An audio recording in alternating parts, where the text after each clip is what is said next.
થોડાક દિવસોથી આ ટાઈમ રજા લેસ તો મેં કીધું પાકિસ્તાનમાં એક આટો મારતા अच्छा હું ક્યાં ના પડું અને પછી તરત જ થઈ ગયો નાઈદોન ફ્લેશ કેમ પણ લાગુ ને એકદમ હીરો અને 2 ટાયર વાળી ફોર્ચ્યુનર ની ચાવી લઈને નીકળી ગયા સ્ટેશન બાજુ સ્ટેશને પગીને લઈ લીધી બસની ટિકિટ ને બેસી ગયા ટ્રેનમાં अच्छा હું ક્યાં ના પડું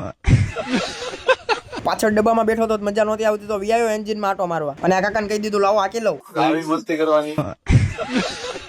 ફાઇનલી આપણી એન્ટ્રી થઈ ગઈ પાકિસ્તાનમાં ફોટા બોટા નહીં લેના અને પછી આપણા ભાઈબંધ સાથે નીકળી ગયા હોટલ બાજુ પછી પોગી ગયા હોટલ અને આર્યો નજારો પછી હું વીઆઈઓ ક્રિકેટ રમવા ઘર ભેગું થાને ભાઈ આટલી વારમાં બતાવી ગયો સસ્તો રહેમાન દકેત એમાં દેજો પછી જોઈ પાકિસ્તાનમાં ફેમસ લવલી ગેંગ એમાં મેં ક્યાં તારું કઈ લઈ લીધું પછી જોયા પાકિસ્તાનના ફેમસ બોક્સર ખાન બાબાને ચા પાણી તો પા અને આ તો લીવર જ આવતો હતો હવે રાણાનો ઘોડો ઉપડી ગયો ઊભો ન રહે યાર અને આ પાછું બધું એડિટિંગ છે અને પાછા તમે ફોલો કરવાનું ભૂલતા નહીં